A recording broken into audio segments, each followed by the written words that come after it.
దైవజనులు జోసఫ్ అయ్య గారు ఉన్నారు. మరి గత సంవత్సరం పైన అవుతుంది మన మధ్యలోనికి వారు వచ్చారు. ధవళేశ్వరం నుంచి మరి పరిచర్య వారి ధవళేశ్వరంలో చేస్తూ ఉన్నారు. మరి చాగళ్ళు దైవజనులు అందరూ కలిసి అయ్యగారిని తీసుకొచ్చారు. అప్పుడు ఇక్కడే మీటింగ్ పెట్టడం జరిగింది. వారిని అడిగినప్పుడు తప్పకుండా వస్తాను బాబు అని చెప్పారు. మరి వారి మాటలు ఆయన దేనికోసము కూడా ఆశించేటటువంటి వ్యక్తి కాకుండా కేవలము దేవుని పరిచర్య చేయాలి, దేవుని కొరకు అనేక ఆత్మలను రక్షించాలి, రక్షింపబడిన వారిని మంచి మార్గంలో నడవడానికి కావలసినటువంటి ఆత్మీయ మాటలు తెలియచేసేవారు. నిస్వార్థమైనటువంటి సేవ పరిచర్య జరిగిస్తున్నటువంటి దైవజనులు మన మధ్యలో ఉండడం మనకి చాలా సంతోషకరం. ఈ సమయంలో మరి ఇంకా నేను విస్తరించి మాట్లాడను. మేలైనటువంటి మాటలు దేవుని దాసుని ద్వారా దేవుడు మనతో మాట్లాడాలని ఈ సమయంలో మనం సమయాన్ని వారికి అప్పగించి మరి వారిని దేవుని వాక్యాన్ని అందించవలసిందిగా మనం చేస్తూ ఉన్నాం.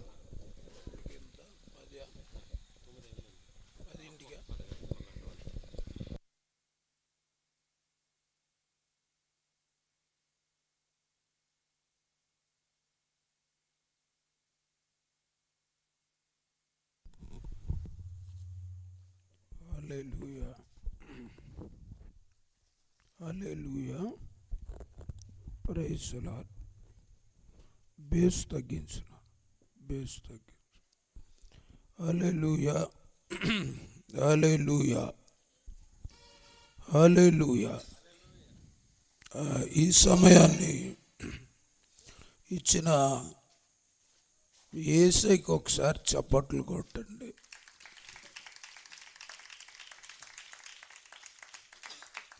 నన్ను ఆహ్వానించిన మోదెస్ గారు వారి యొక్క టీం అంతటికి కూడా నా హృదయపూర్వకమైన వందనాలు. చిన్న ప్రార్థన చేసుకుని మనం వాక్యంలోనికి వెళదాం. మహాపరిశుద్ధుడు అయిన మా దేవ, మీకు స్తోత్రాలు చెల్లిస్తున్నాము. మమ్ములను కూడా పరిశుద్ధపరిచే దేవుడా, మీకు స్తోత్రాలు చెల్లిస్తున్నాము. ఈ మోదెస్ గారు ఇంకా కొంతమంది ఒక టీమ్గా ఏర్పడి ఆయన యొక్క ప్రాంతంలో మరి వారు సువార్త కూడికలు ఏర్పాటు చేస్తూ ఉన్నారు. అనేక సేవకులను మరి తీసుకొచ్చి వాక్యం చెప్పిస్తున్నారు. దేవా నీకు స్తోత్రాలు. ఈ కూడికల ద్వారా అనేక మంది దుష్టత్వంలో ఉన్న ప్రజలను మళ్లించండి, వాళ్ళని నీ సన్నిధికి ఆకర్షించుకొని మనం ప్రార్థిస్తున్నా. అసలు మేమందరం కూడా పిలువబడింది నీ పని చేయడానికే పిలువబడ్డాం తండ్రి. మరి నీ యొక్క బిడ్డలను ప్రేరేపించి ఈ కార్యక్రమాలు మీరు జరిగిస్తున్నారు. ఈరోజు నేను కూడా ఈ స్థలానికి రావటానికి మీరు సహాయం చేశారు, వందనాలు. వచ్చిన వారిని దీవించండి. దూరం నుంచి వినేవారితో కూడా ఈరోజు మీరు మాట్లాడండి, వాళ్ళని ఆకర్షించుకోమని ప్రార్థన చేస్తున్నాం తండ్రి. మీరు మాట్లాడితే ఎక్కడ ఉన్న వాళ్ళైనా మార్పు చెందుతారు. మీరు మాట్లాడితే నీళ్ళకైనా వచ్చిన సమరయ స్త్రీ అక్కడే మారిపోయింది. నాయన జక్కై కూడా చెట్టు దగ్గరే మారిపోయాడు. మీరు మాట్లాడితే నినివే పట్టణస్తులందరూ కూడా చెడు నడతలు వదిలిపెట్టించారు. ఈ సమయంలో నీ ఆత్మతో నన్ను అభిషేకించి నాయన మీరు అందరితో కూడా మాట్లాడండి. ఈ యొక్క సభ ద్వారా కొన్ని ఆత్మలు ఈ టీము వారు చేస్తున్న ఫలితం కొన్ని ఆత్మలు స్వాస్యంగా వారికి ఇవ్వండి, సహాయం చేయండి. ఆత్మ సంగములతో చెప్పు మాట చెవిగలవాడు వినుగాక. మీరే మాట్లాడి మహిమ పొందండి. నజరేయుడైన యేసు నామములో అడిగి వేడుకొనుచున్నాము తండ్రి, ఆమేన్, ఆమేన్. హల్లెలూయా. ఇది కొద్దిగా సౌండ్ పెట్టినాను కొంచెం. హల్లెలూయా, ప్రైజ్ ది లార్డ్. దేవుని యొక్క వాక్యాన్ని మనం చూద్దాం. పరిశుద్ధ గ్రంథంలో 16వ అధ్యాయం సామెతలు 4వ వచనము ఈ విధంగా రాయబడి ఉంటుంది. దేవుడు ప్రతి వస్తువుని దాని పని నిమిత్తము కలుగా చేసెను. చెప్పండి ఒకసారి నాతో. దేవుడు ప్రతి వస్తువును దాని పని నిమిత్తము కలుగా చేసెను. ఆమేన్. చూడండి, దేవుడు ఈ సృష్టి యావత్తు చేయటానికి కారణం ఏంటంటే, యోహాను సువార్త 3వ అధ్యాయము 16వ వచనం. అసలు ఈ సృష్టిని చేయడానికి కారణం ఏంటి అంటే, దేవుడు లోకమును ఎంతో ప్రేమించెను. ఎందుకు ఈ సృష్టిని దేవుడు చేశాడంటే, కేవలం మానవుడి కొరకే చేశాడంట. ఎవరి కొరకు? మానవుడి కొరకే. ఈ సృష్టి యావత్తుని మానవుడి కొరకే దేవుడు సృజించాడు. పరిశుద్ధ గ్రంథములో 6వ అధ్యాయం మత్తయి సువార్త 31వ వచనం చూస్తే, కాబట్టి ఏమి తిందుమా, ఏమి తాగుదుమా, ఏమి ధరించుకుందుమా అని చింతించకుడి. ఇవన్నీ కావాలని వీటి కొరకు అన్ని జనులు చింతిస్తారు. ఇవన్నీ కావాలని నీ పరలోకపు తండ్రికి తెలుసు అని చెప్పాడు. అంటే ఇప్పుడు మనకి దేవుడు మనల్ని చేయాలనుకున్నాడు. అనుకున్న దేవుడు మనకి ఏం కావాలో అవి చేశాడు. ఇప్పుడు చూడండి, ఒక బిల్డింగ్ కట్టాలనుకోండి. ఈ స్టేజ్ మీదకి సౌండ్ పెట్టినాను. స్టేజ్ మీద కొంచెం పెట్టు. చూడండి, మనం ఒక బిల్డింగు కట్టాలనుకున్నాం. ఇప్పుడు ఏం చేస్తాం? దానికి కావలసిన మెటీరియల్ అంతా అక్కడ చేర్చుకుంటాం. ఒకటి కన్స్ట్రక్షన్ చేయాలి అంటే మొట్టమొదట ఆ మెటీరియల్ అక్కడికి చేరుస్తాం. దేవుడు మనల్ని కట్టాలనుకున్నాడు. మనకి ఏం మెటీరియల్ అవసరమో దాన్ని ముందు చేశాడు. దేవుడికి స్తోత్రాలు. దేవుడు మనల్ని కట్టడానికి మనకి ముందు ఏ మెటీరియల్ కావాలి? ఆకాశం కావాలి, భూమి కావాలి, సముద్రం కావాలి, గాలి కావాలి, నీరు కావాలి, తినే పదార్థాలు కావాలి అని ముందు మనలను చేశాడా? మనకు కావలసినవి చేశాడా? మనకి కావలసినవి ముందు చేశాడు, తర్వాత మనిషిని చేశాడు. ఒకవేళ మనిషిని ముందు చేస్తే అతను ఇబ్బందికి గురవుతాడు. దేవుడికి స్తోత్రాలు. మనిషిని చేయటానికి కూడా లేదు. ఒకవేళ ముందు చేయాలంటే ముందు భూమిని సృజించాలి. ఎందుకంటే మట్టితో చేయాలి. దేంతో? మట్టితో చేయాలి. కాబట్టి ముందు అతను చేయటానికి కుదరదు. అతను చేయటానికి కూడా నేల అవసరం. దేవుడికి స్తోత్రాలు. అతను చేయటానికి కూడా నేల అవసరం. కాబట్టి అంటే ఇది ఎందుకు చెప్తున్నానంటే, అసలు ఈ సృష్టిని ఆయన డిజైన్ చేయడానికి కారణం మనమే అని బైబిల్ చెప్తుంది. దేవుడికి స్తోత్రాలు. మనిషి కొరకే దేవుడి అన్ని కూడా సృజించాడు. మనిషికి ఆకాశం అవసరం, భూమి అవసరం, సముద్రం అవసరం, నీళ్ళు అవసరం, తినే అవసరం అని కేవలం ఇవన్నీ మనం అనుభవించడానికి, మనకి ఉపయోగపడటానికి చేశాడు. వాటికి దండం పెట్టడానికి చేయలేదు. దేవుడికి స్తోత్రాలు. అవన్నీ నీకు ఉపయోగపడడానికి చేశాడు, నీకు ఉపయోగపడటానికి చేశాడు, నీ కొరకు చేశాడు. అయితే ఇప్పుడు సమాజం ఏమైపోయిందంటే, చేసినోడికి దండం పెట్టడం మానేశారు, ఆయన చేసినటికి దండం పెట్టేస్తున్నారు. దేవుడికి స్తోత్రాలు. చేసిన వాటికి పెట్టట్లేదు, ఆయన సృజించిన వాటికి. కారణం ఏంటంటే ఆలోచన చేయకపోవడం, ఆలోచించట్లేదు.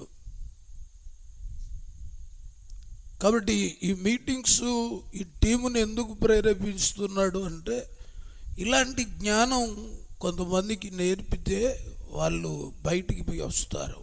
దేవుడికి స్తోత్రాలు. చాలామందికి యేసు ప్రభు అంటే ఎవరో దొరగారి దేవుడు అనే ఆలోచనలో ప్రపంచంలో చాలామంది ఆ మైండ్లో ఉండిపోయారు. చాలామంది ఉండిపోయారు. యేసు ప్రభువుని నమ్ముకుంటున్నారంటే వీళ్ళకి ఎక్కడి నుంచో కొంచెం వస్తుంది అనుకుంటాను, అందుకనే నమ్ముకుంటున్నారనే ఒక అపోహ వాళ్ళల్లో ఉంది. రాజశేఖర్ రెడ్డి గారు ఉన్నారు, చాలామంది ఇంకా అనేక అన్ని చోట్ల కోట్లు సంపాదించిన వాళ్ళు మారారు. వాళ్ళకి డబ్బులతో పనే ఉంది. కేవలం వాళ్ళు ఏదో ఒక సమస్య వచ్చి ఎక్కడా వాళ్ళకి విడుదల లేకపోతే వాళ్ళు అప్పుడు దేవుణ్ణి నమ్ముకున్నారు.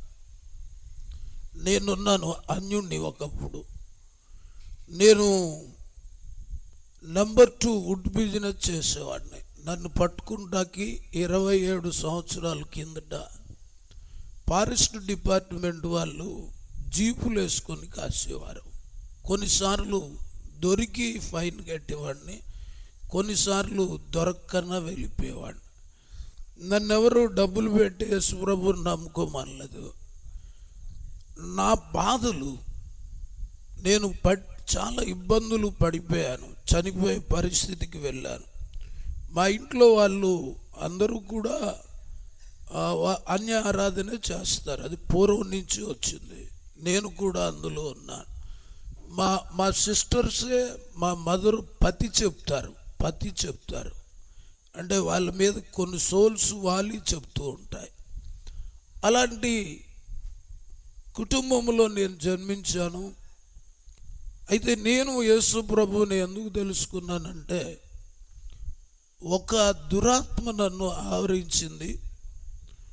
అది మా ఇంటిలో పతి చూసే వాళ్ళు వెళ్ళగొట్టలేకపోయారు, బోతు వైద్యులు వెళ్ళగొట్టలేకపోయారు, వైద్యులు అనారోగ్యం నుంచి నన్ను తప్పించలేకపోయారు. అన్నీ చూశాను, చివరికి చనిపోయే స్థితికి వెళ్ళాను. అప్పుడు ఒక ఆయన చెప్పాడు, ఏమండి మీరు అన్నీ చూశారు కదా, ఓ పాస్టర్ గారు ఫలానా ఊరు వస్తున్నాడు, ఒకసారి ఆయన దగ్గరికి వెళ్తే మీకు తగ్గుతుంది అన్నాడు. సర్వసాధారణంగా మామూలుగా ఉన్నప్పుడు చెప్తే వినేవాడిని కాదు, కానీ జబ్బు ఉంది కదా అన్నాను. దేవుడికి స్తోత్రాలు. మామూలుడికి చెప్తే ఎండు, కానీ బాధున్నోడికి చెప్తే ఖచ్చితంగా వింటాడు. ఇది ఎందుకు వింటాడు?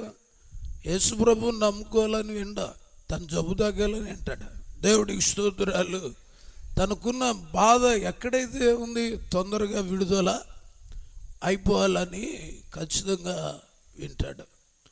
అప్పుడు నేను 6 నెలలు అయింది, పడుకొని 6 నెలలు అయింది. నేను అంటే 6 నెలలు ఒక 1 అవర్ కూడా పడుకోలేదు నేను. అంటే ఆ డెవిల్ ఎఫెక్ట్ అలాగా ఉండేదన్నమాట. వైద్యులు ఏం చేస్తారు, ఎవరి వల్ల కాలేదు. ఒక లోకస్తుడికి ఏదన్నా వస్తే ముందు వైద్యుడు, నెక్స్ట్ బోతు వైద్యుడు, తర్వాత నాటు వైద్యాలు.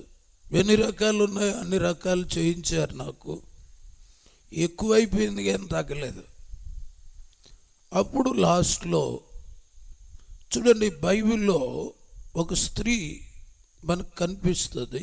5వ అధ్యాయం మార్కు సువార్తలో 25వ వచనంలో మనం చూస్తాం.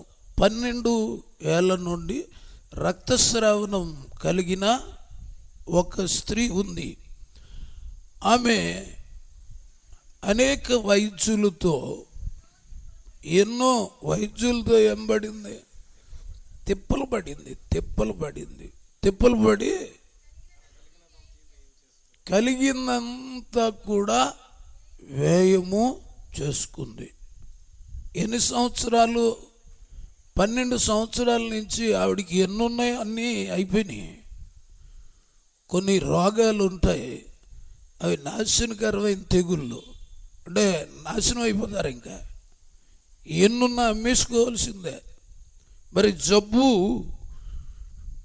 వయసు ఎంత? 12 సంవత్సరాలు జబ్బు వయసు ఆవిడికి. బైబిల్లో కొంతమంది జబ్బులు వయసులు కూడా రాశాడు. ఆ కోనేరు దగ్గర ఉన్నోడు రోగం వయసు ఎంత? 38 సంవత్సరాలు. శృంగారపు దేవాలయం దగ్గర ఆ పోలియో వచ్చిన భిక్షగాడి వయసు 40 years పైన అని రాశాడు. 40 సంవత్సరాల కన్నా ఎక్కువ అన్నమాట. నేను ఒక్కొక్కసారి వీళ్ళ రోగాలు వయసులు చూస్తుంటాను. ఈ 38 సంవత్సరాలు చూసి అనుకుంటాను, ఈడు రోగం యేసుప్రభు కన్నా పెద్దది అనుకుంటాను. దేవుడికి స్తోత్రాలు. అంటే ఈడు జబ్బు వయసు యేసుప్రభు వయసు కన్నా పెద్ద వయసే. కాబట్టి ఇవే 12 సంవత్సరాల నుంచి రక్తము ధారగా పోతుంది. పక్కన ఉన్నటువంటి దేవుడు పిల్లలు వెళ్తున్నారు, చెప్తున్నారు ఆవిడికి, అమ్మా ఎందుకు డబ్బంతా పాడు చేసుకుంటున్నా, ఒకసారి యేసయ్య దగ్గరికి రా అని చెప్తున్నారు. చెబుతుంటే సర్వసాధారణంగా నాకు తెలిసింది ఏంటంటే, డబ్బులుంటే కొంచెం గేర్ ఎక్కువ ఉంటుంది. ఏముంటుంది? డబ్బులుంటే మాట వినరా, కొంచెం గేర్ ఎక్కువగా ఉంటుంది. ఎందుకనంటే నాకు కూడా డబ్బులు ఉన్నప్పుడు ఎవడు చెప్పినా వినేవాడిని కాదు, గేర్గా ఉండేవాడిని. ఆవిడికి 12 సంవత్సరాలు పొలాలు అమ్మేశారు, ఇల్లు అమ్మేశారు, ఉన్నదంతా ఏమైపోయింది? ఉన్నదంతా ఖర్చు అయిపోయింది. డబ్బులన్నీ ఎప్పుడైపోయాయో ఆవిడికి గీర తగ్గిపోయింది. దేవుడికి స్తోత్రం. ఏమైంది? డబ్బులు అయిపోయాగానే గీర తగ్గిపోయింది ఆవిడికి. అప్పుడు విన్నదంట యేసుని గురించి. దేవుడికి స్తోత్రాలు. డబ్బులు ఉన్నంతసేపు కూడా మా దగ్గర చెప్పకండి, అసలు మాకున్నారు, మా వాళ్ళు చూసుకుంటారు, డబ్బులు ఉన్నాయి, వైద్యులు బాగు చేస్తారు, లేకపోతే బోతు వైద్యులు బాగు చేస్తారు, ఆ యేసు ప్రభు ఊసెత్తకండి మా దగ్గర అని ఆమె డబ్బులు ఉన్నంతసేపు ఎవరు చెప్పినా ఇలా. డబ్బులు ఉంటే సర్వసాధారణంగా కొంతమంది వినరండి, దాని మీద ఆధారపడిపోతారు, అదే బాగు చేసేద్ది అనుకుంటారు వాళ్ళు. ఇప్పుడు ఏమైందంటే ఆమె అనేక వైద్యుల చేత తిప్పలు పడి ఆ ఉన్నదంతా ఏమైపోయింది? వ్యయం చేసుకుంది. ఇప్పుడు ఏంటంత చూడండి, ఆవిడ ఎప్పుడింది? అన్నీ ఉన్నప్పుడు ఇందా? అన్నీ విన్నప్పుడు ఉందా? విన్నదా? అన్నీ విన్నప్పుడు ఎవరు చెప్పినా ఇలా రాలేదు అసలు. యేసు ప్రభు వాసన నాకు గిట్టదు అన్నట్టుంది. ఇప్పుడు అన్నీ వ్యాయం అయిపోయినాయి అంట, అన్నీ ఖర్చు అయిపోయినాయి. ఖర్చు అయిపోయిన తర్వాత మరి ఎవరో వచ్చారు సువార్త చెప్పడానికి. వచ్చినప్పుడు ఆ వచ్చిన వ్యక్తి కూడా నేను అనుకుంటాను వస్త్రము ముట్టుకొని బాగుపడిన వ్యక్తే ఆమెకు సాక్ష్యం చెప్పాడు. దేవుడికి స్తోత్రాలు. లేకపోతే అంత స్ట్రాంగ్ అది ఎప్పుడు మగోడో ఆడ మనిషో తెలియదు కానీ చాలా స్ట్రాంగ్గా సాక్ష్యం చెప్పారన్నమాట. నూనె రాస్తాడమ్మా ఆయన తగ్గుతుంది అనలేదు, లేకపోతే చెయ్యి పెడతాడు తగ్గుతుంది అనలేదు. ఏమంది? వస్త్రం ముట్టుకుంటే తగ్గిపోద్దండి. అంటే ఆ చెప్పిన వ్యక్తి కూడా అలా స్వస్థత పొందిన వ్యక్తి అంత స్ట్రాంగ్గా చెప్పగలడు. దేవుడికి స్తోత్రాలు. అప్పుడు అన్నీ ఖర్చు అయిపోయిన తర్వాత అప్పుడు ఆమె యేసును గురించి విని, అవన్నీ ఉన్నప్పుడు ఎవడు చెప్పినా వినేది కాదు, అన్నీ అయిపోయినాయి. ఇప్పుడు యేసును గురించి విన్నదన్నమాట. నేను కూడా అంతే, అన్నీ ఉన్నప్పుడు ఎవరు చెప్పినా వినలేదు. అయిపోయిన తర్వాత ఒక అతను చెప్పాడు నాకు, ఎవడు పలానా దగ్గరికి ఓ పాస్టర్ గారు వస్తున్నాడు, మీరు అక్కడికి వెళితే మీకు తగ్గుతుందని నమ్మకం ఉంది నాకు అన్నాడు. నేను కూడా మరి అయిపోయినాయి కదా, వైద్యుల దగ్గర వెళితే డబ్బులు ఇచ్చాను, భూత వైద్యులకి డబ్బులు ఇచ్చాను, నాటు వైద్యులకి డబ్బులు ఇచ్చాను కానీ ఏమాత్రం కూడా ఆరోగ్యం రాలేదు. వీళ్ళందరినీ డబ్బులు ఇచ్చి అట్టుకున్నాను కానీ యేసయ్యను ఏమీ ఇవ్వకన్నా పట్టుకున్నాను. దేవుడికి స్తోత్రాలు. ఏమి ఇవ్వకన్నా పట్టుకున్నాను, నాకు వెంటనే ఆరోగ్యం వచ్చింది.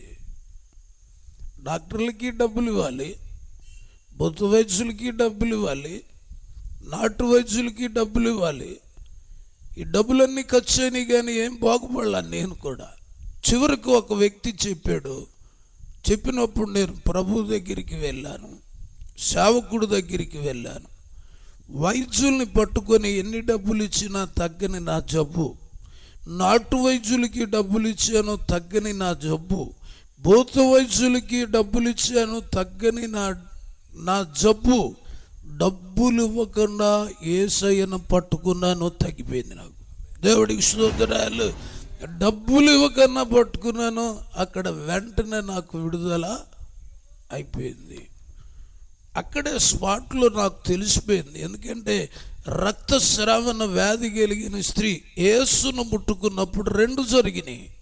ఆమె రక్తధార కట్టెను, ఆమె బాధ నివారణ అయ్యను అని ఉంటుంది అక్కడ.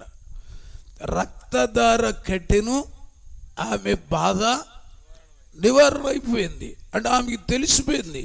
అలాగే నేను 6 నెలల నుంచి పడుతున్నానేమో, ఆ పాస్టర్ గారు ప్రార్థన చేయగానే నా బాధ నివారణ అయినట్టు నాకు తెలిసిపోయింది. దేవుడికి స్తోత్రాలు.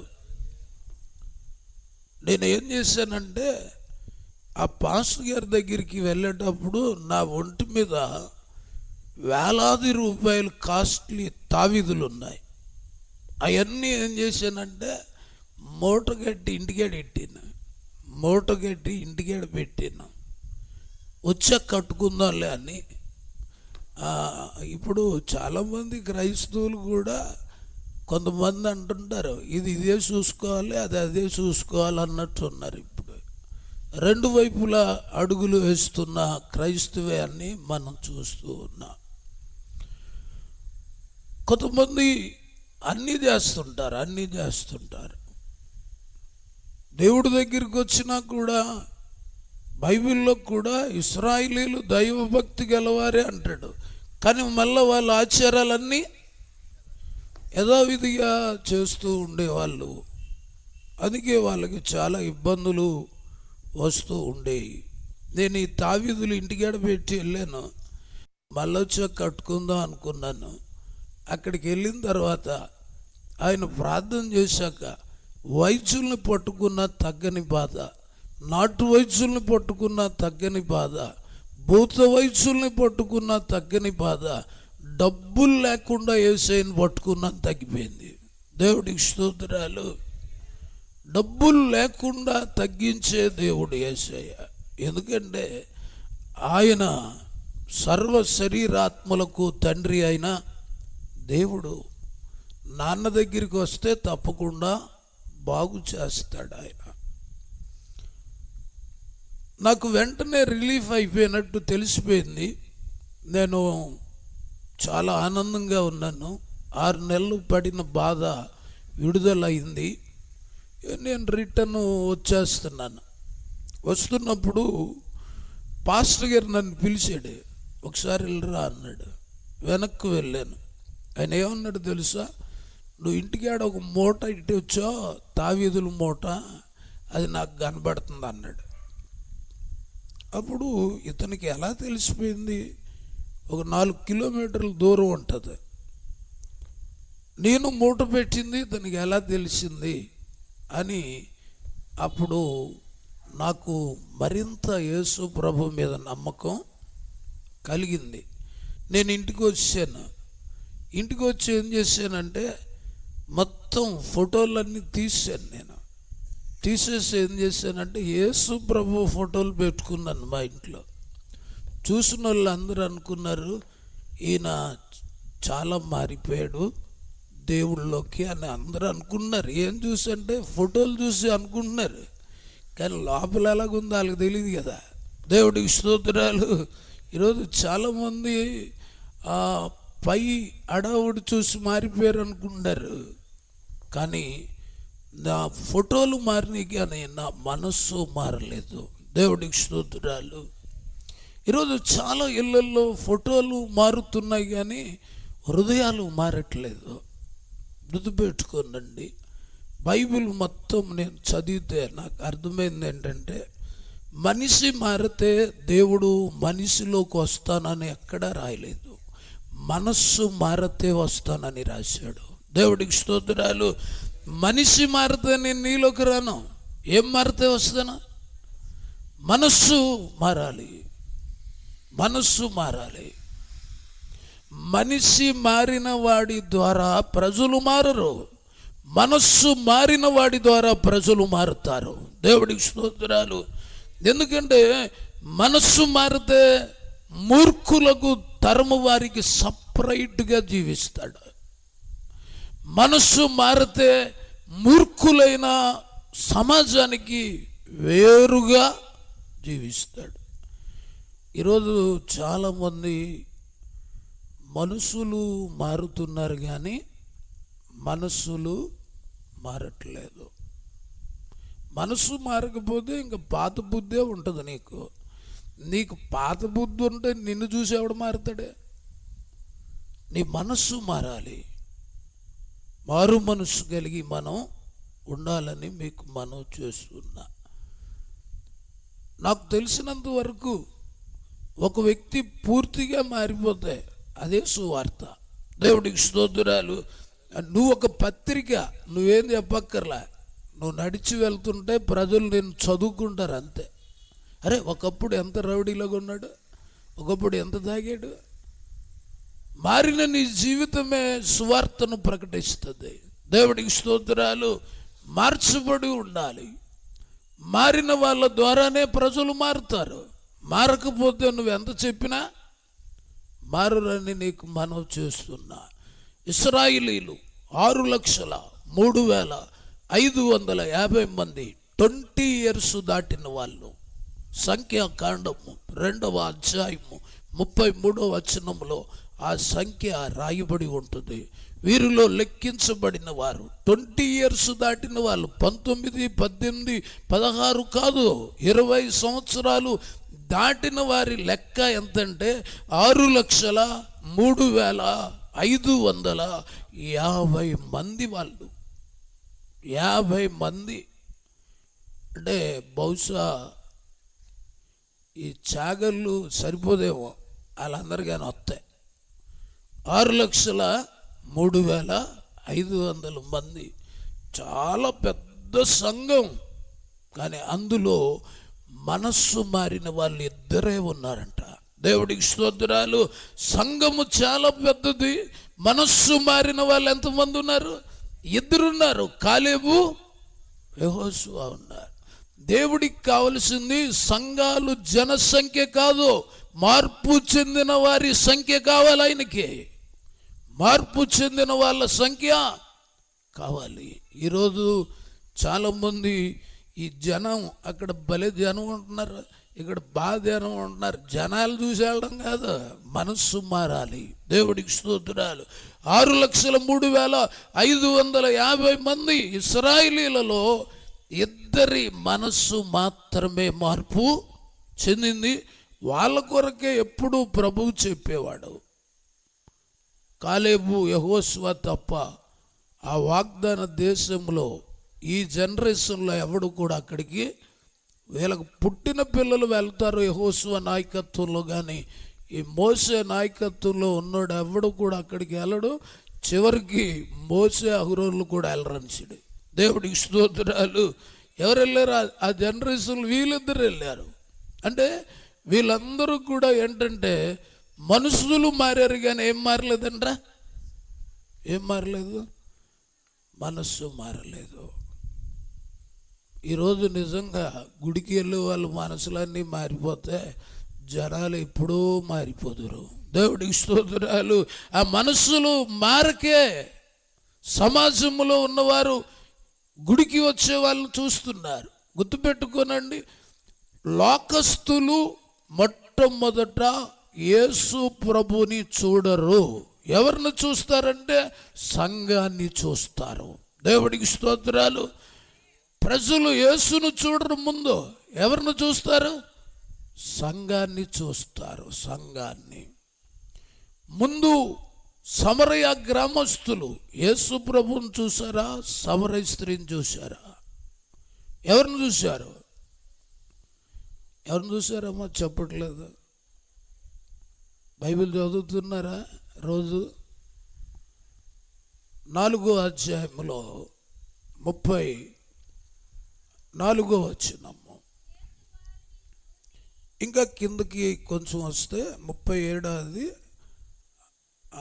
నేను చేసినవన్నీ ఎన్నో వచ్చినమ్మది 39.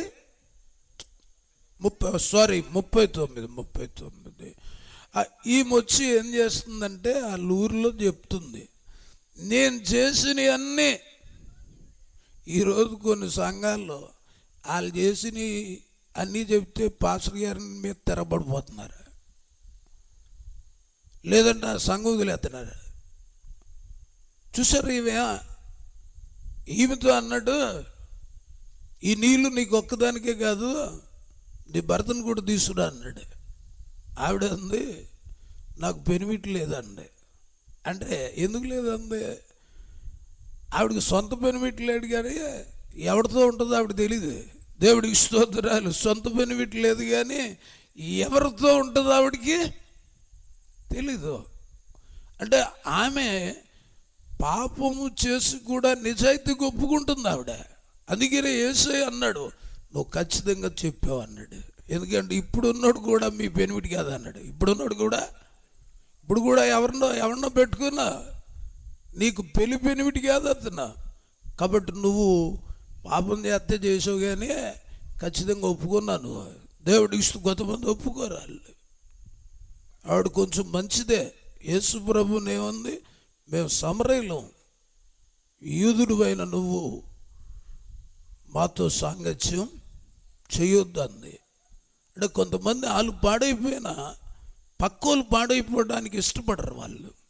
అందులో నిజాయితీగా ఉన్న వాళ్ళు కూడా కొంతమంది ఉంటారు. దేవుడికి స్తోత్రాలు. కాబట్టి అక్కడ ఆమె యేసయ్య దాహానికి నీళ్ళు అంటే ఏమంది? యూదుడు అయిన మేము సమరయులమైన మాతో ఏం చేయకూడదు, సాంగత్యము చేయకూడదు అని చెప్పింది. నువ్వు పరిశుద్ధంగా ఉండాలి. నువ్వు మాకులాంటి వాళ్ళతో ఫ్రెండ్షిప్ నువ్వు చేయకూడదు. అలాగే నీ భర్తను తీసుకురా అంటే నాకు భర్త లేడండి అంది. అంటే ఎందుకంది? నేను ఏ టైంలో ఎవరితో ఉంటానో నాకే తెలీదు. అంటే అప్పుడు మెచ్చుకున్నాడు. నువ్వు వాస్తవం చెప్పావు, ఇప్పుడున్నాడు కూడా ప్రజెంట్ నీ భర్త కాదు అన్నాడు. ఏమన్నాడు? ఇప్పుడున్నాడు కూడా నీ భర్త కాదు. అంటే ఎప్పుడైతే 5 భర్తలు అని చెప్పిందో వెంటనే ఆమె ఒక మాట అంది, ఏమందో తెలుసా? నేనెవరో నీకు తెలియకపోయినా నువ్వు చెప్పావంటే నువ్వు ఖచ్చితంగా ప్రవక్త అని చెప్పింది. హల్లెలూయా. నువ్వు ఖచ్చితంగా ఎవరు? నువ్వు ప్రవక్త. అంటే ఆ ప్రవక్త ఒక్కడే ఆ పాపాన్ని చెప్పగలడు. పాపాన్ని చెప్పగలడు. నువ్వు చెప్పిన దాన్ని బట్టి నా పాపాన్ని చూసినట్టు చెప్పావు నువ్వు. కాబట్టి నువ్వు మాట్లాడిన దాన్ని బట్టి నేను గ్రహించింది ఏంటంటే నువ్వు ఒక ప్రవక్తవి అంది. ఏముంది? నీ ఒక ప్రవక్తవి. ఆవిడ వెళ్ళి మళ్ళా 39వ వచనంలో ఆ గ్రామానికి ఏం చెప్తుందో చూడండి. నేను ఎన్ని పాపిష్టి పనులు చేశానో, ఎన్ని చెడు పనులు చేశానో ఒక్కటి విడిచిపెట్టకుండా నేను చేసిన అన్నీ కూడా ఏం చేశాడు? నేను చేసిన అన్నీ కూడా చెప్పాడు నాకు అన్నావిడ. ఈరోజు కొన్ని సంఘాల్లో వాళ్ళు చేసినవి అని చెప్పితే తిరగబడుతున్నారు. వాళ్ళు చేసినవి అని చెప్పితే సంఘం వదిలేస్తున్నారు. నేను చేసినవన్నీ నాతో చెప్పాడు అని సాక్ష్యము చెప్పింది ఆవిడ. సాక్ష్యము చెప్పడమే కాదు, ఆ గ్రామ ప్రజలు ఆవిడ్ని చెక్ చేస్తుంటే ఆమె క్రియలలో ఆమె సాక్ష్యము కనబడతా ఉంది. దేవుడికి స్తోత్రాలు. కొంతమంది సాక్ష్యం చెప్తారు, వాళ్ళ క్రియల్లో ఆ సాక్ష్యం కనపడదు. సాక్ష్యం వరకే పరిమితం అవుతారు తప్ప ఆ ప్రవర్తనలో ఆ సాక్ష్యం కనపడదు. కానీ ఈమె సాక్ష్యం చెబుతుంది, ఈమె ప్రవర్తన కూడా వాళ్ళకి రుజువైపోతుంది. మారిపోయింది ఆవిడ, చాలా బాగా మారిపోయింది. కాబట్టి ఆమె చెప్తుంటే సమరయ గ్రామం అంతా కూడా ఏమైందంటే, ఆమె సాక్ష్యం చెప్తుంటే నేను చేసినవన్నీ నాతో చెప్పాడు అని చెప్తే అక్కడ ఉన్నోళ్ళు అనుకుంటున్నారంట, అయితే ఇంత భయంకరమైన వ్యక్తినే యేసయ్య మారిస్తే మనం కూడా వెళ్దాం, మనల్ని కూడా ఆయన మారుస్తాడని మారాలనుకున్న వాళ్ళు ఆమెతో వెళ్ళారంట. కొంతమంది అనుకున్నారంట, ఈయన చేసినవన్నీ ఈవిడితో చెప్తే మనం కానీ అక్కడికి వెళ్ళామనుకో, మనం చేసినవి కూడా భార్యకి తెలియకన్నా చేసినవి, భర్తకు తెలియకన్నా చేసినవి, తీసుకున్న లంచాలు తప్పుడు అన్నీ కానీ అందరు ఎదురుకుంటూ చెప్తే మన బరువు పోద్దురా బాబు, మనం వెళ్ళకూడదు అనుకున్నారంట వాళ్ళు. దేవుడికి స్తోత్రాలు. మారాలనుకున్నాడు వెళ్ళాడు. ఎవరికి తెలియకన్నా పాపాలు యేసయ్య కానీ అందరు ఎదుటి చెప్పేస్తే మన బరువు పోద్దని కొంతమంది ఏం చేశారు? వెళ్ళడం మానేశారు. గుర్తుపెట్టుకోనండి. కొంతమంది అంట బతుకు మార్చుకోలేక వెలుగే మంచిది కాదంటారంట. దేవుడికి స్తోత్రాలు. వెలుగే మంచిది కాదు, నేనే మంచున్నే. ఎందుకంటే ఈ వెలుగు దగ్గరికి వెళ్తే వీడి క్రియలన్నీ కనిపిస్తాయి, అక్కడ చెడ్డ క్రియలన్నీ. అందుకనే కొంతమంది వెలుగుని ప్రేమించక చీకటినే ప్రేమిస్తున్నారు. చూడండి, ఇప్పుడు ఆమె యేసు గురించి విన్న తర్వాత వినుడు ద్వారా ఏమొచ్చింది? విశ్వాసం వచ్చింది. మీకు సంగతి తెలుసా? అసలు విశ్వాసం స్టార్ట్ అయ్యేది వినడం దగ్గర నుంచే. దేవుడికి స్తోత్రాలు. వినుట ద్వారానే ఏం కలుగుతుంది? విశ్వాసం కలుగుతుంది.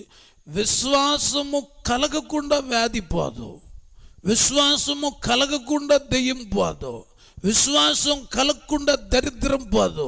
ముందు విశ్వాసము కలిగితేనే విడుదల వస్తుంది. అంటే ఈ విశ్వాసము కలిగేది ఎక్కడి నుంచి అంటే వినుట ద్వారా విశ్వాసము కలుగును. వినుట ద్వారానే విశ్వాసం కలుగుతుంది. ఇప్పుడు ఆమె ఏమైపోయింది? డబ్బులన్నీ పోగొట్టుకుంది. ఎవరి గురించి వింది? యేసుని గురించి వినటం ద్వారా ఏమొచ్చింది? విశ్వాసం. ఆ విశ్వాసం ఎక్కడికి నడిపించింది? యేసు దగ్గరికి. ఆ విశ్వాసం 12 సంవత్సరాల రోగము నుంచి విడుదల అయిపోయింది. కాబట్టి అందుకే నేను ఈ దేవుడైన యెహోవా వాక్కు శ్రద్ధగా వినాలి, శ్రద్ధగా వినాలి. సీరియల్ శ్రద్ధగా వినకూడదా, ఫోన్లో పనికి మాలిన శ్రద్ధగా వినకూడదా, వాక్యం శ్రద్ధగా వినాలి. దేవుడికి స్తోత్రాలు. ఈరోజు చాలామంది పనికిరాని శ్రద్ధగా వింటున్నారు. ఎంత శ్రద్ధ అంటే తెల్లారిపోయిన 3 అయినా వింటాడా, అది నొక్కునే కూర్చుంటారు. అందుకే బాగుపడలేదు. దేవుడికి స్తోత్రాలు. దేవుడికి ఇవ్వాల్సిన టైము ఈరోజు ఫోన్కి ఇస్తున్నారు.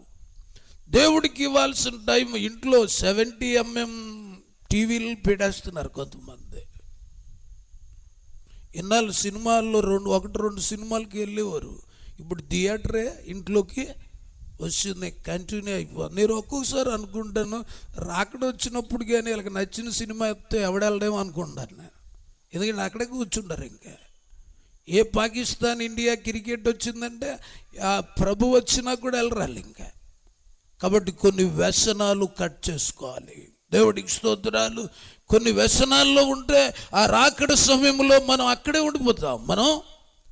ఉండిపోతాం అని మీకు మనవి చేస్తూ ఉన్నాను.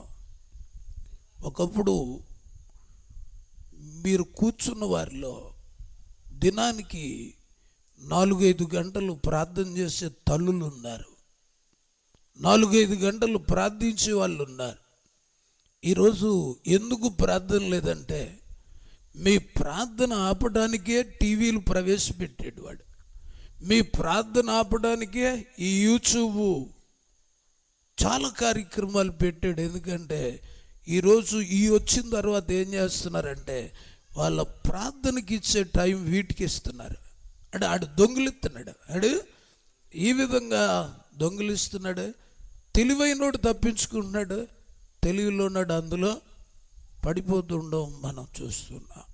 సాతానుగాడు యేసు ప్రభుని 40 రోజుల ఉపవాసంలో ఏం చేశాడు తెలుసా? ఆయన పైకి తీసుకెళ్ళి లోకరాజ్యాలన్నీ 1 minute, ఎంతసేపు అంట, 1 నిమిషంలో చూపించాడు. 1 నిమిషంలో చూపించే ఫ్లైట్ ఏదైనా ఉంటుందా? 1 నిమిషంలో చూపించే రాకెట్ ఏదైనా ఉంటుందా? ప్రపంచాన్ని. కానీ సాతానుగాడు ఏం చేశాడు? 1 minute అంతా చూపించాడు. ఇవన్నీ నాకు అప్పగించబడి ఉన్నాయి, నువ్వు నాకు మొక్కితే ఇవన్నీ నీకు ఇస్తానని చెప్పాడు. ఇప్పుడేం చేశాడు తెలుసా? ఫోన్ చేతిలో పెట్టించాడు ఒక్కొక్కరికి. ఇప్పుడేమన్నాడంటే నువ్వు నన్ను నొక్కితే మొత్తం చూపెడతాను అన్నాడు. దేవుడికి స్తోత్రం. అక్కడ మొక్కితే ఇక్కడ ఈరోజు చాలామంది నొక్కుడు కార్యక్రమాల్లో పడిపోయారు. పేదం తగ్గిపోయింది చాలామందికి. ఇన్నాళ్ళు తల దగ్గర బైబిల్ పెట్టుకొని పడుకునేవారు, ఇప్పుడు ఏం పెట్టుకుంటున్నారు? సెల్ ఫోన్ పెట్టుకొని పడుకుంటున్నారు. ఇప్పుడే ఎలాగైపోయారంటే భర్త లేకపోయినా ఉండగలను, భార్య లేకపోయినా ఉండగలను, ఫోను నువ్వు లేకపోతే ఉండలేనన్న టైంకి వెళ్ళిపోయారు చాలామంది. అందుకనే చాలామంది ఈ భక్తి జీవితంలో వెనకబడిపోయి వీటిల్లో పడిపోతుంది. ఇంకా దరిద్రం ఏంటంటే ఈ ఫోన్లో కొన్ని యాప్లు ఉంటాయి, అవి నొక్కితే దరిద్రం అంతా అందులో వస్తుంది. ఈరోజు కొంతమంది పిల్లలు అవి నొక్కి చూస్తున్నారు, కొంతమంది పెద్దవాళ్ళు నొక్కి చూస్తున్నారు. ఎలా అయిపోయిందో సమాజం తెలుసా? ఈ యొక్క వ్యసనాలకు సంబంధించిన యాప్స్ నొక్కుకునే వాళ్ళు తండ్రి కూతురుతో వ్యభిచారం చేస్తున్నాడు. అలాంటివి చూసి అన్న చెల్లి వ్యభిచారం చేస్తున్నారు. ఎలాగా? ఈ చూడబట్టే వాళ్ళకి ఆలోచన వస్తుంది. ఎందుకంటే ఇంకా అవి చూడటం ద్వారా వీళ్ళల్లో ఉద్రిక్తతలు పెరిగిపోతున్నాయి, మనోనేత్రాలు గుడ్డితనం అయిపోతున్నాయి. ఏం చేస్తున్నారు వాళ్ళకి తెలియట్లేదు. కాబట్టి కొంచెం తల్లులు ఇప్పుడు ఎలా అయిపోయిందంటే ఆవిడకి ఉద్యోగం ఉండదు, ఏముండదు, కాబట్టి ఆవిడికి పెద్ద సెల్ ఫోన్ కావాలి. ఎందుకే తలకాయ పోడు ఉన్నది. నువ్వు అది నొక్కుంటే నీ పిల్లలు మిగతాది నొక్కుంటారు, పాడైపోతున్నారు. జాగ్రత్తలు తీసుకోకపోతే తర్వాత ఏడవాల్సి వస్తుంది. దేవుడికి స్తోత్రాలు. మనము జాగ్రత్తగా ఉండాలి ఈ అంచు దినాల్లో. ఎందుకంటే ఏర్పరచబడిన వారిని సైతం వాడు ఏం చేస్తాడు? మోసం చేసి నిన్ను అక్కడికి వెళ్ళకన్నా దూరం చేయడానికి రకరకాలైన టెక్నాలజీస్ ప్రవేశపెట్టి నిన్ను ఎలాగైనా వెళ్ళకుండా చేయాలని. ఈరోజు చాలామంది భక్తి జీవితం నాశనం అవడానికి కారణం ఫోనే. ఆ ఫోన్లు చూసుకొని చాలామంది ఉన్నారు. ఈరోజు చాలామంది ప్రార్థనలో వెనకబడిపోతూ ఉన్నారు. దేవుడికి స్తోత్రాలు. హల్లెలూయా. కాబట్టి వినుట ద్వారా ఏమొస్తుంది? ఇప్పుడు విశ్వాసము రాకుండా విడుదల రాదు. అంటే విశ్వాసము రావాలి అంటే నీ దేవుడైన యెహోవా వాక్కు, నిర్గమ 15:26, నీ దేవుడైన యెహోవా వాక్కు శ్రద్ధగా వినాలి. ఈరోజు సమాజం పనికిరాని శ్రద్ధగా వింటుంది, బతుకుని బాగు చేసేదాన్ని అశ్రద్ధగా వింటున్నారు. నీ దేవుడైన యెహోవాకు శ్రద్ధగా విన్న తర్వాత ఏంటో తెలుసా? వినక ముందు నీ ఇష్టం, విన్నాక నీ ఇష్టం కుదరదు. ఇంకా దేవుడికి స్తోత్రాలు. వినక ముందు నీ ఇష్టం, విన్న తర్వాత నా ఇష్టం అంటే విన్న తర్వాత కూడా నా ఇష్టం అని బతికాడు ధనవంతుడు. ఎక్కడికి పోయాడు? పాతాళానికి వెళ్ళిపోయాడు. వినక ముందు వాడిష్టం వచ్చినట్టే బతికాడు, విన్న తర్వాత కూడా వాడిష్టం వచ్చినట్టే బ్రతికాడు. వినక ముందు నీ ఇష్టం, విన్న తర్వాత నీ ఇష్టం కుదరదన్నాడు. ఆయనకి ఇష్టమైంది చేయాలి. దేవుడికి స్తోత్రాలు. వినక ముందు నీ ఇష్టం, విన్న తర్వాత నీ దేవుడైన యెహోవా వాక్కు శ్రద్ధగా విని ఆయన దృష్టికి విన్న తర్వాత న్యాయమైంది చేయాలి. విన్న తర్వాత కూడా నీ దృష్టికి న్యాయమైందే చేస్తే నీ అడ్రస్ మారిపోతుంది. దేవుడికి స్తోత్రాలు. ఈరోజు క్రైస్తవులు వినక ముందు వాళ్ళ దృష్టికి న్యాయమైందే చేస్తున్నారు, విన్న తర్వాత కూడా వారి దృష్టికి న్యాయమైంది చేస్తూ ఉన్నారు. ధనవంతుడు అగ్నిలో పడి ఏమంటున్నాడు? 16వ అధ్యాయం 23వ వచనం. లూకాసు వార్త. ఆ దరిద్రుడు చనిపోయి దేవదూతల చేత అబ్రహాము రొమ్మును ఆనుకునుటకు కొనిపోబడిను. ధనవంతుడు కూడా చనిపోయి పాతి పెట్టబడి పాతాళములో అగ్ని జ్వాలలలో యాతన పడుతూ దూరము నుండి కన్నులెత్తి అబ్రహాము రొమ్మున లాజరును చూసి, నా తండ్రివైన అబ్రహామా, ఆ లాజరుని పంపించి వేలుకొన ముంచి నా నాలుకను చల్లార్చు అన్నాడు. ఆడెక్కడున్నాడు? పాతాళంలో ఉన్నాడు. భూమి మీద ఎలాగున్నాడు? ప్రతిదినము బహుగా సుఖపడేవాడు. ఇప్పుడు ఎలా ఉన్నాడు? ప్రతిదినము బహుగా యాతన పడుతున్నాడు. అటు భూమి మీద ప్రతిదినం సుఖపడ్డాడు, కానీ ఇప్పుడు అక్కడ ప్రతిదినము యాతన పడుతున్నాడు. లాజరు భూమి మీద ప్రతిదినం యాతన పడ్డాడు, కానీ అక్కడ ప్రతిదినము సుఖపడుతున్నాడు. దేవుడికి స్తోత్రాలు. అంటే ఏంటి ఇక్కడ అంటే, ధనవంతుడు వాడు ఒక పొజిషన్ కొరకే కష్టపడ్డాడు. అంటే నేను భూమి మీద ధనవంతుడు అనిపించుకోవాలి, నా కుటుంబం ఒక పొజిషన్లో ఉండాలి, నేను ఒక పొజిషన్లో ఉండాలి అని వాడు ప్రయాసపడ్డాడు. దాన్ని రీచ్ అయ్యాడు. తాను ఏది కోరుకున్నాడు అది భూమి మీద సాధించగలిగాడు. ఒక పొజిషన్కి వచ్చాడు, ధనవంతుడు అయిపోయాడు.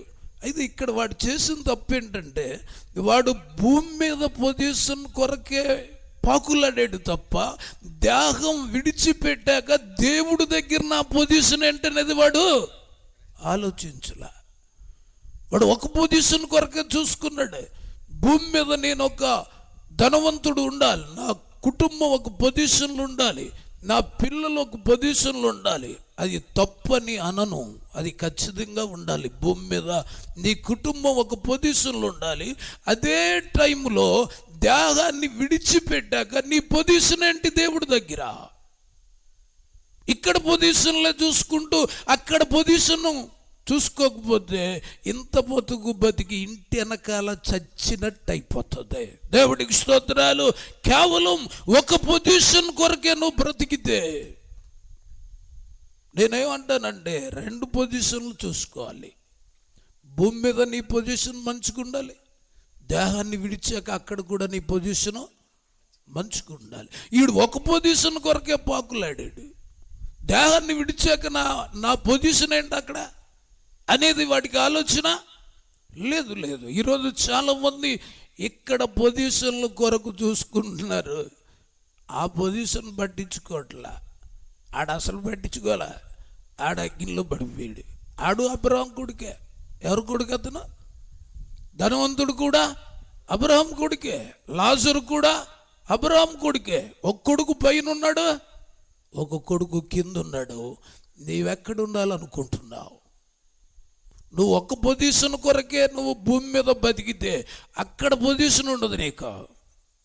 ఇక్కడ పొజిషన్ చూసుకో, అక్కడ కూడా పొజిషన్ చూసుకోవాలి. దేవుడికి స్తోత్రాలు. ప్రియమైనటువంటి దేవుని బిడ్డలారా, కొంతమంది అనుకుంటారు డబ్బు సంపాదిస్తే దేవుడు దీవించాడు అనుకుంటారు. ఆ డబ్బు అక్రమమైన సంపాదన అయితే నిన్ను సైతాను దీవించింది, దేవుడు కాదు. దేవుడికి స్తోత్రాలు.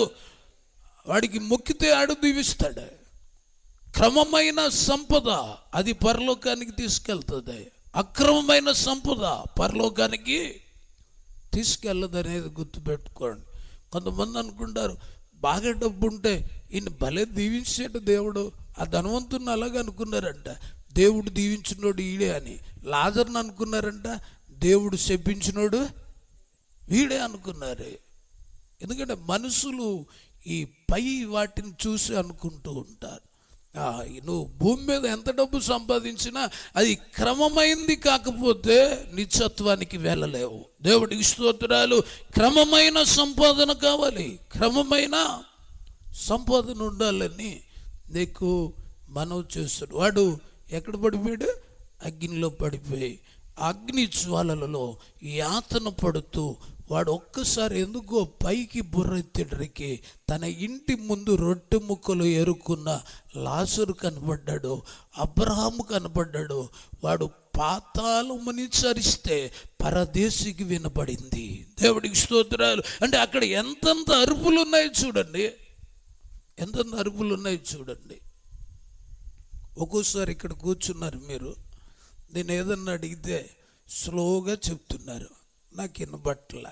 అదే మీరు ఎవరితోటైనా గొడవ పెట్టుకునేటప్పుడు మీ గొంతుకి 3 పేటలు వినిపించేద్ది. ఆడికి ఆ మంటలో అరుస్తుంటే ఎక్కడికి వినపడింది? పాతాళములో ఉన్నవాడి స్వరము పరదేశిలో ఉన్నవాడికి వినపడింది. నా తండ్రివైన అబ్రహామా, ఆ లాజరుని పంపించి వేలుకొనను ముంచి నా నాలుకను చల్లారచమన్నాడు. ఆ ఇంటి ముందు ఉన్నప్పుడు గ్లాస్ మంచిలో ఇవ్వలేదు లాజర్కి, కానీ అక్కడికి వెళ్ళాక ఏమంటున్నాడు? ఏలుకొని నోట్లు ఎట్టి అంటున్నాడు.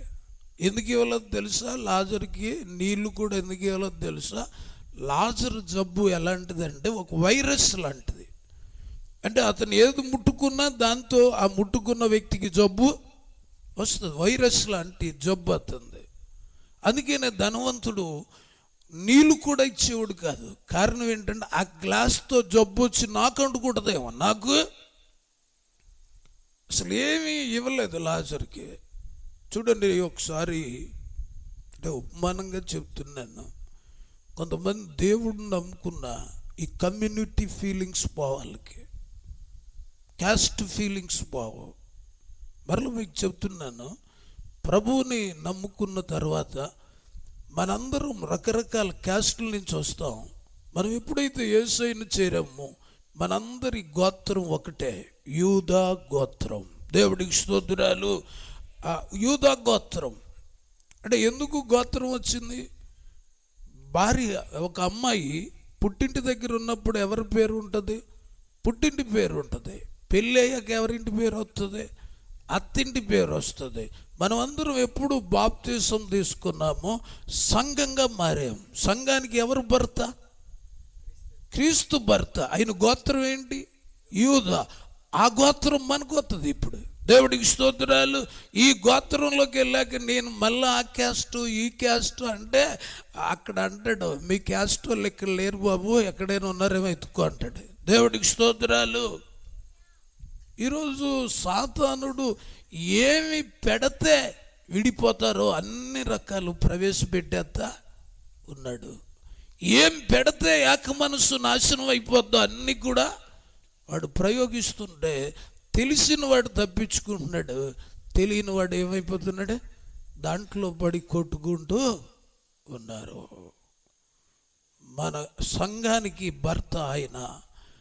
మనం ఆయన ఎప్పుడైతే చేరామో, ఒక అమ్మాయి భర్త దగ్గరికి చేరినప్పుడు ఆ ఇంటి పేరు మారినట్టు మన ఇంటి పేరు మారుతుంది. దేవుడికి స్తోత్రాలు. మన గోత్రము ఏ గోత్రం? ఇప్పుడు యూదా గోత్రం అంటాడు. అక్కడికి వెళ్ళాక కానీ ఏమంటే ఇక్కడ మా కులవాడు ఎవడ కనబట్టలేదు పరలోకంలో అంటే, ఇక్కడ ఏం ఉండవు నాయన, మరి నాకు మా ఊరి దగ్గరే ఉంటానంటే పర్వాలేదు కింద ఉంది వెళ్ళిపో అంటాడు. ఆయనకి వేరుగా ఉండి మనం ఏమీ చేయలేం. ఇది ఒక చేదైన ఏరు. ఈరోజు ఈ చేదైన ఏరు చాలా మందిలో పెరిగిపోయి వృక్షం అయిపోతూ ఉంది. వృక్షం అయిపోతూ ఉంది. ఏక మనస్సును పాడు చేస్తా ఉంది. ఐక్యతను నాశనం చేస్తూ ఉంది. ఒక గొప్ప కులము ఆయన దగ్గర ఒక తక్కువ కులం ఆయన నౌకరుగా పనిచేస్తున్నాడు. ఒకరోజు ఈ నౌకర్ని ఎక్కించుకొని ఆ గొప్ప కులం ఆయన సిటీకి వెళ్తున్నాడు. వెళ్ళేటప్పుడు ఈ నౌకరుతో అన్నాడు, రే నువ్వు నా వెనకాల కూర్చో, కానీ స్పీడ్ బ్రేకర్ వచ్చినా నన్ను ముట్టుకోవద్దు అన్నాడు. స్పీడ్ బ్రేకర్ వచ్చినా నన్ను ముట్టుకోవద్దు నువ్వు అన్నాడు.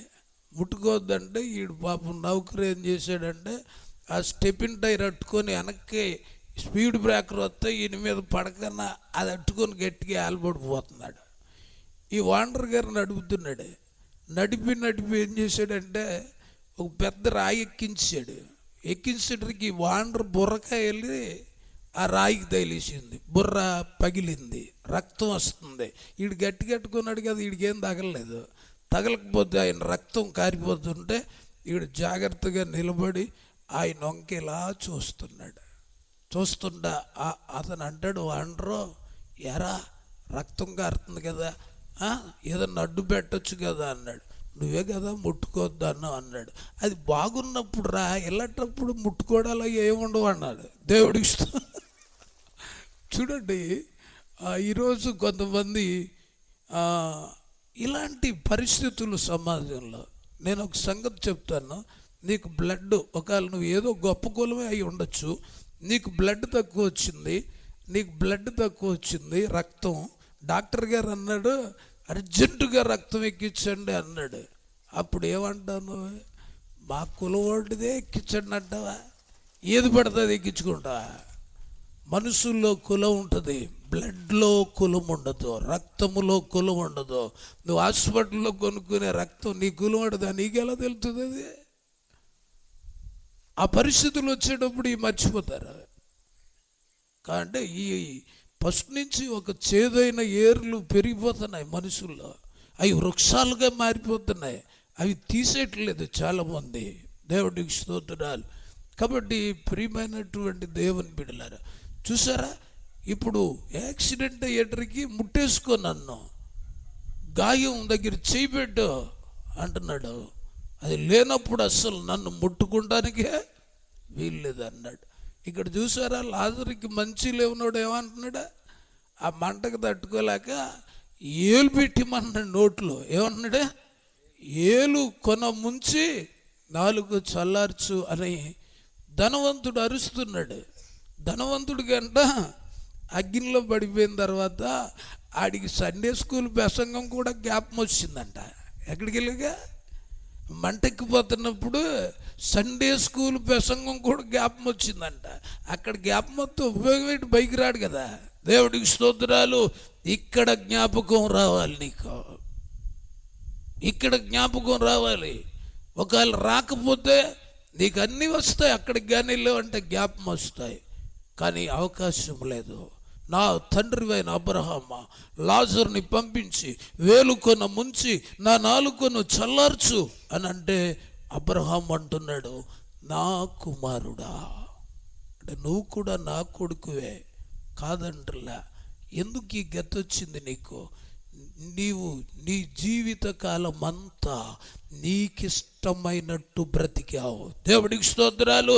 నీ జీవితకాలం అంతా నీకిష్టమైనట్టు సుఖము అనుభవించావు.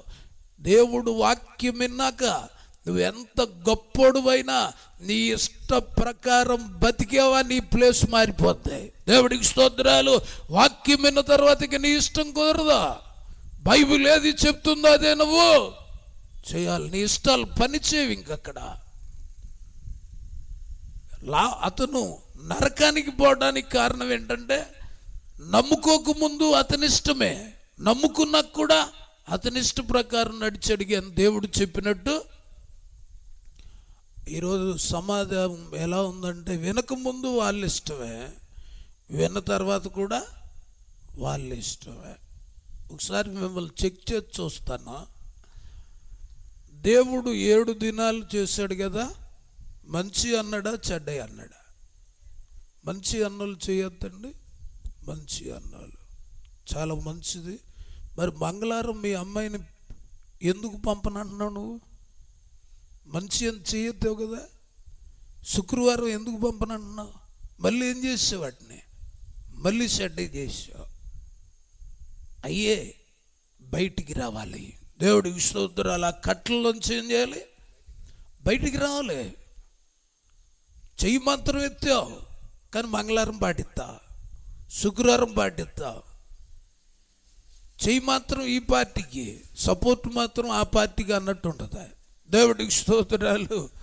జాగ్రత్త కలిగి వాక్యము చెప్పింది మనము చేయాలని మీకు మనవి చేస్తూ ఉన్నా. దేవుడికి స్తోత్రాలు. లంచం తప్ప కాదా? చేయొద్దండి. లంచం తప్పన్నులు చేయొద్దండి. లంచం తప్పన్నులు చేయొద్దండి. తెలిసిపోయింది. ఎలక్షన్లో ఓటుకి డబ్బులు తీసుకుంటున్నారు. లంచమా గిఫ్టా? అది గిఫ్టా లంచమా? ఇలాంటి అక్రమమైన వాటిని తీసుకున్నప్పుడు సత్యమైన ధనం దేవుడు నీకు ఇవ్వడా? ఇలాంటి కకృతి పడినంతకాలం సత్యమైన ధనాన్ని దేవుడు నీకు ఇవ్వడు. ఓటింగ్ చెయ్యి, ఖచ్చితంగా చేయాలి. ప్రభుత్వాలు దేవుడి వల్ల స్థాపించబడతాయి, దేవుడి వల్ల స్థాపించబడతాయి, కానీ డబ్బులకి ఓటింగ్ చేయకూడదు. దేవుడికి స్తోత్రాలు. ఈరోజు చాలామంది ఏదో బిస్కెట్ ఎరాసేలాగా కొంతమంది డబ్బులకి పడిపోతూ ఉన్నారు. ఒక భక్తుడు బైబిల్లో చూడండి, తీసుకొచ్చి ఒకేసారి 2 స్థితిలు ఆస్తి అతను ముందు పెట్టి తీసుకోవయ్యా అన్నారు. పరిశుద్ధ గ్రంథం 14 ఆదికాండం 11వ వచనము. ఆదికాండం 11వ వచనము 14:11. వారు సొదొమ గొమొర్ర యావత్తు ఆస్తి మొత్తం యావత్తు వారి భోజన పదార్థాలు పట్టుకుపోయారు. అంటే ఎందుకు చదివించానంటే 11వ వచనం, అది 2 సిటీల ఆస్తి పట్టుకుపోయారు వాళ్ళు. సొదొమ గొమొర్ర ఆస్తి మొత్తం, వాళ్ళ భోజన పదార్థాలు పట్టుకుపోయారు. అబ్రహాంకి విషయం చెప్పారు. తన దగ్గర ఉన్న కొంతమందిని తీసుకొని వెళ్ళాడు. 2 సిటీల ఆస్తి పట్టుకొచ్చాడు. వాళ్ళు తీసుకుపోయిన జనాన్ని తీసుకొచ్చాడు. ఈ లోపల 21వ వచనంలో సొదొమ రాజు అతనికి ఎదురెళ్ళాడు. ఎదురెళ్ళి అబ్రహాంతో అన్నాడు, చాలా కష్టపడి ఈ 2 పట్టణాల ఆస్తి పట్టుకొచ్చావు, చాలా కష్టపడి మనుషులను తెచ్చావు. అయితే ఒక పని చేయి, ఎంత కష్టపడ్డావు కాబట్టి మనుషులను నాకు ఇచ్చి ఆస్తి నీవే తీసుకొను. ఎంత ఆస్తి? 2 పట్టణాలు ఆస్తి. అది నిజంగా కానీ ఆ 2 పట్టణాల ఆస్తి అబ్రహాం తీసుకుంటే అబ్రహాం స్థితి ఏమైపోద్ది? గొప్ప ధనవంతుడు అవుతాడు. తీసుకున్నాడా? ఏమన్నాడు? నూలు పోగు నాకు అక్కర్లేదు అన్నాడు. ఎందుకంటే నన్ను పిలిచిన వాడు నన్ను గొప్పవాడిని చేస్తాడు. నన్ను పిలిచిన వాడు నన్ను గొప్పవాడిని చేస్తాడు. ఇలాంటి రాంగ్ రూట్ డబ్బు నాకు అక్కర్లేదు. ఒకవేళ కానీ తీసుకున్నాను అనుకో, నన్ను పిలిచినోడు నన్ను గొప్పవాడిని చేస్తాడు. కానీ నువ్వేం డప్పేస్తావంటే, నేను ఇవ్వబట్టే అబ్రహాము ఇంతటోడయ్యాడని దేవుడికి వెళ్ళవలసిన మహిమ నీకు రావటానికి వీల్లేదు.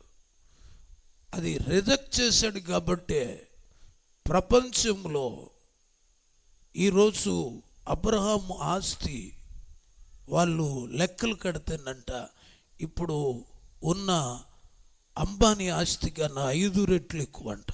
దేవుడికి స్తోత్రాలు. అంటే అప్పుడు అంత ఆస్తి, అంటే ఈ అక్రమైన దాన్ని రిజెక్ట్ చేశాడు. కాబట్టి దేవుడు అతన్ని సమస్త జనుల కన్నా ఆశీర్వదించాడు.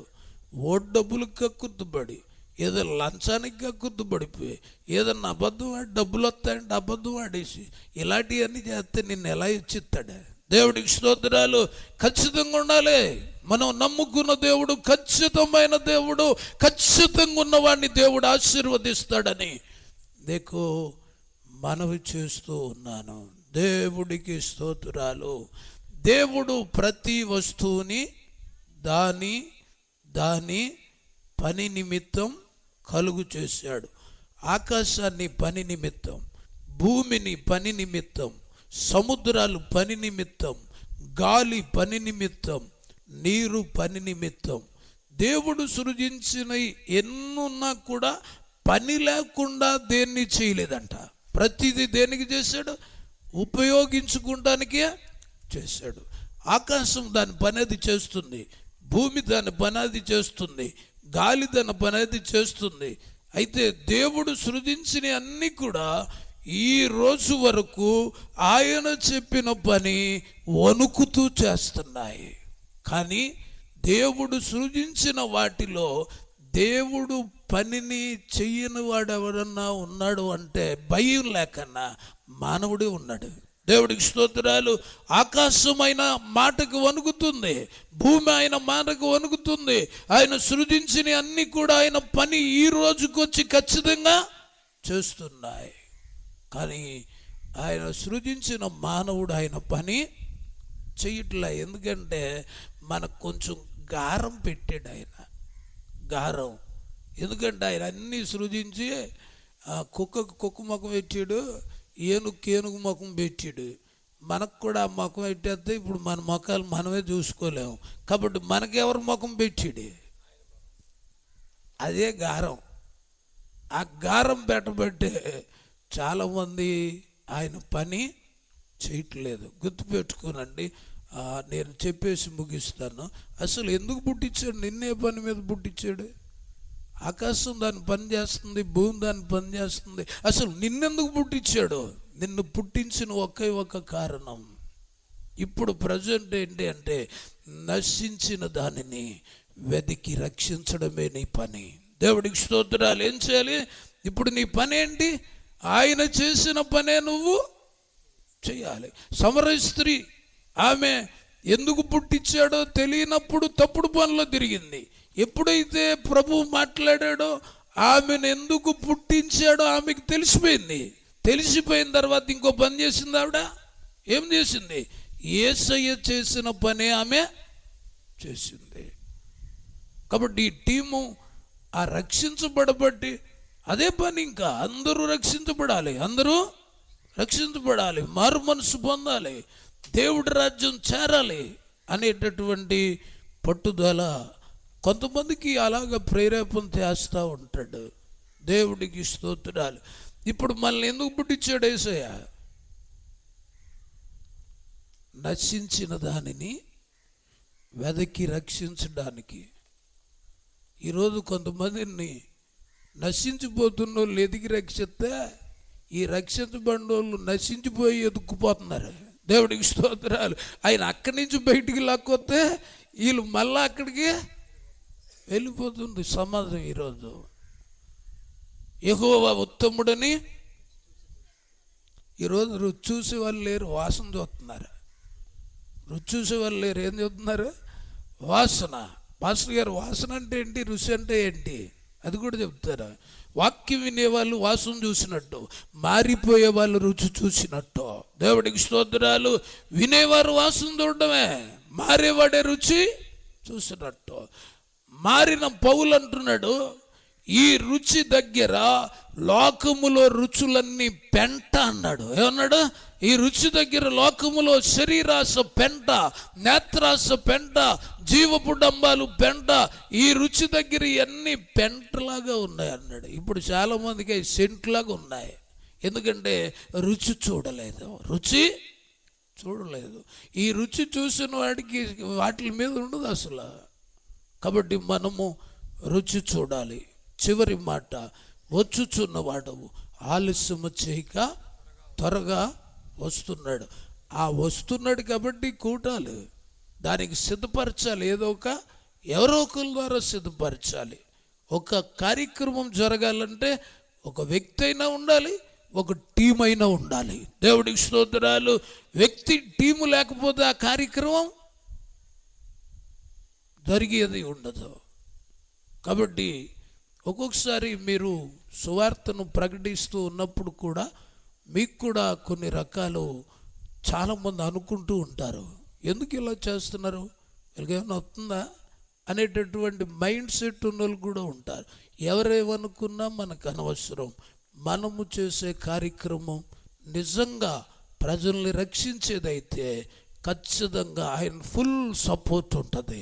దేవుడికి స్తోత్రాలు. ఖచ్చితంగా ఆయన సహాయం మనకి, ఆయన సహాయం ఉంటే చాలు, ఏ కార్యక్రమమైనా ముందుకి వెళ్ళిపోతుందని మీ అందరికీ కూడా మనవి చేస్తూ ఉన్నాను. దేవుడికి స్తోత్రాలు. మా దగ్గరికి విదేశాలు వెళ్ళే వాళ్ళు వస్తుంటారు ఒక్కొక్కసారి. అన్న, నేను అప్పులు అయిపోయాను, నేను కువైట్ వెళ్ళాలనుకుంటున్నాను అంటది. ఏమ్మా ఏం చేయమంటావు అంటే, పాస్పోర్ట్కి ప్రార్థన చేయన్నా అంటది, మరలా మెడికల్కి చేయంటది, మరలా వీసాకి చేయంటది, లాస్ట్ ఫ్లైట్ రిజర్వేషన్కి చేయమంటది. ఎందుకు చెప్తున్నాను తెలుసా? ఆవిడ వెళ్ళాల్సింది వేరొక దేశం. అన్నీ ఎక్కడుండగా సిద్ధపడుతుంది? ఇండియాలో ఉండగా పాస్పోర్టు, ఇండియాలో ఉండగా మెడికల్, ఇండియాలో ఉండగా వీసా, ఇండియాలో ఉండగా ఫ్లైటు రిజర్వేషన్. వెళ్ళాల్సింది వేరొక దేశం, కానీ సిద్ధపడేది ఎక్కడ? ఇండియాలో ఉండగానే సిద్ధపడాలి. మనందరం ఎక్కడికి వెళ్ళాలి? పరలోకం అనే దేశం వెళ్ళాలి. ఎక్కడుండగా సిద్ధపడాలి? భూమి మీద ఉండగా సిద్ధపడాలి. దేవుడికి స్తోత్రాలు.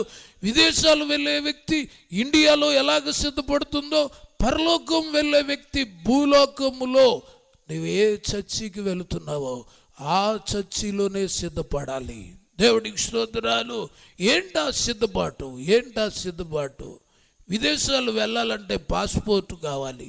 పరలోకానికి ఒక పాస్పోర్ట్ ఉంది, దాని పేరు మార్కు సువార్త 16:16. నమ్మి బాప్తిసం పొందినవాడు రక్షించబడతాడు, నమ్మని వానికి శిక్ష విధించబడుతుంది. ఇది కేవలం పాస్పోర్ట్ ఒక్కటి ఉంటే విదేశాలు వెళ్ళడు. దానికి మెడికల్ రిపోర్ట్ కావాలి. మెడికల్ సరి లేకపోతే నిన్ను విదేశాలకి రిజెక్ట్ చేస్తారు. అంటే పాస్పోర్ట్ ఎంత అవసరమో మెడికల్ కూడా అంతే అవసరం. పరలోకానికి మెడికల్ ఏంటంటే మారు మనస్సు అనేది పరలోకానికి మెడికల్ రిపోర్ట్. లాజర్కి పై జబ్బులు ఉన్నాయి కానీ ఏ జబ్బు లేదంట, లోపల జబ్బు లేదు.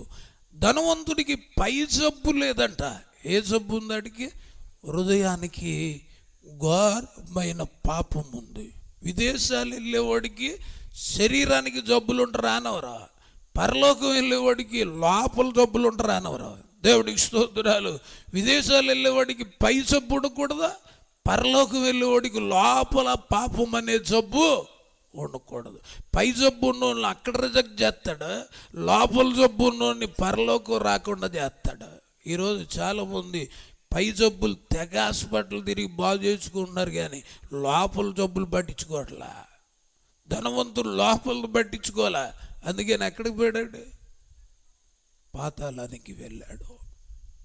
విదేశాలు వెళ్ళేవాడికి శరీరానికి జబ్బులు ఉండకూడదు, పరలోకం వెళ్ళేవాడికి హృదయానికి జబ్బు ఉండకూడదు. మెడికల్ సరిగ్గా లేనట్టే. కాబట్టి పరలోకానికి మెడికల్ ఏంటంటే మారు మనసు. ఇక వీసా అక్కడ ప్లేస్ కన్ఫర్మ్ చేసుకునే వీసా. పరలోకానికి వీసా ఏంటో తెలుసా? ఒకవేళ మీ వాళ్ళు ఎవరైనా విదేశాల్లో ఉంటే జనవరికి నీకు వీసా పంపిస్తానంటది. కానీ మనం యేసయ్య వీసా పంపిస్తాడు, దానికి టైం ఉండదు. నరులరా తిరిగి రండి అంటాడు. ఒకవేళ మనకు కానీ ఇప్పుడు పంపించాడంటే ఇంక ఇంటికాడ చెప్పే పని ఉండదు. దేవుడికి స్తోత్రాలు. కాబట్టి ఆయన పిలిచేటరికి ఏముండాలి? ఖచ్చితంగా బాప్తిసం ఉండాలి, మారు మనసు ఉండాలి. ఇప్పుడు విదేశాలు వెళ్ళటానికి ఫైనల్లో ఏమి ఎక్కుతారు? ఫ్లైట్ ఎక్కుతారు. నీకు బాప్తిసం ఉండొచ్చు, మారు మనసు ఉండొచ్చు, ప్లేస్ కన్ఫర్మ్ అయి ఉండొచ్చు. నీవు అక్కడికి వెళ్ళటానికి ఒక ఫ్లైట్ పంపిస్తాడు ఆయన, దాని పేరు మేఘము. దాని పేరేంటి? మేఘంలో ఎక్కాలి. మనం పరలోకం వెళ్ళాలంటే ఏమి ఎక్కాలి? మేఘంలో ఎక్కాలి.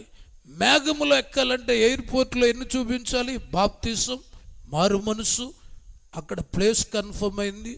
ఆ మేఘములో ఎక్కడానికి రిజర్వేషన్ ఏంటంటే ఎవడైనా క్రీస్తు ఆత్మ లేని వాడైతే వాడు ఆయన వాడు కాదు. అంటే అభిషేకాన్ని మనము పొందుకోవాలి. రాకడంటే ఎవరికి భయం అండి? రాకడంటే ఎవరికి భయం? చావంటే ఎవరికి భయం? మారనోడికి భయం, మారినోడికి లాభం. దేవుడికి స్తోత్రాలు. మారనోడికి భయం, మారినోడికి రాకడైనా భయం లేదు, చావైనా భయం లేదు. ఎందుకంటే పౌలు అంటాడు, చావు నాకు నష్టం కాదు, లాభం అని చెప్తున్నా. మారు మనసు లేని వాళ్ళకి కంగారులు ఉంటాయి.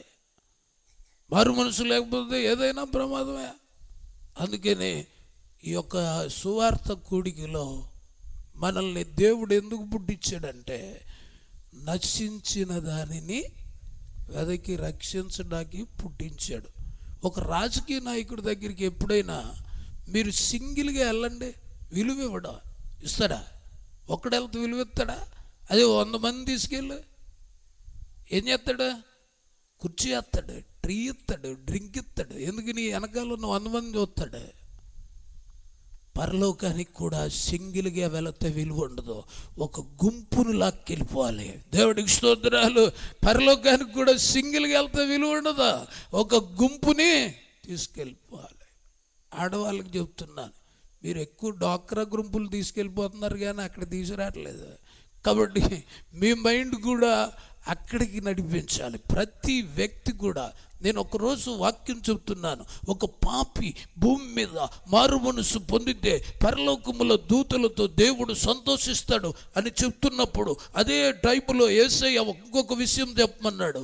ఏంటో తెలుసా? ఒక పాపి మారితే పరలోకములో సంతోషిస్తాను నేను. కానీ ఇంకొక సంగతి ఏంటో తెలుసా?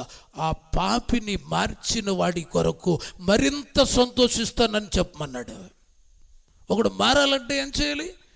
మారినోడు చెప్పాలి. ఆ మారినోడు కొరకు సంతోషిస్తాడు, నీ మార్చినోడు కొరకు మరింతగా సంతోషిస్తాడు. కాబట్టి మనము మార్చే వాళ్ళుగా ఉండాలి. మీరు సంవత్సరానికి మీ డబ్బులు లెక్కలు చూసుకుంటారు. నేనేమంటానంటే అసలు ఈ సంవత్సరంలో ఎన్ని ఆత్మలు ఉన్నాయి నీ అకౌంట్లో? ఎన్ని ఆత్మలు ఉన్నాయి నీ అకౌంట్లో? పెళ్ళైన తర్వాత పిల్లలు పుట్టకపోతే గుడ్రాలు అంటారు. నువ్వు రక్షించబడ్డాక ఒకళ్ళని నడిపించకపోతే అక్కడ నిన్ను గుడ్రాలు అంటారు. నడిపించాలి, దేవుడికి నడిపించే వాళ్ళు కావాలి. కాబట్టి ఆ విధంగా మనల్ని పుట్టించిందే దాని కొరకు. కాబట్టి మనం ఆ పనిని ముగించి వెళ్ళకపోతే అక్కడ లెక్కలు అడుగుతాడు. నేను పంపిన పని ఏం చేసావని ఆయన అడుగుతాడు. దేవుడి మాటలు మనందరిలో ఫలింప చేయును గాక. ఆమేన్. ఒకసారి లేచి నిలబడండి, చిన్న ప్రార్థన చేస్తాం. దేవా, మీకు స్తోత్రాలు చెల్లిస్తున్నాము తండ్రి.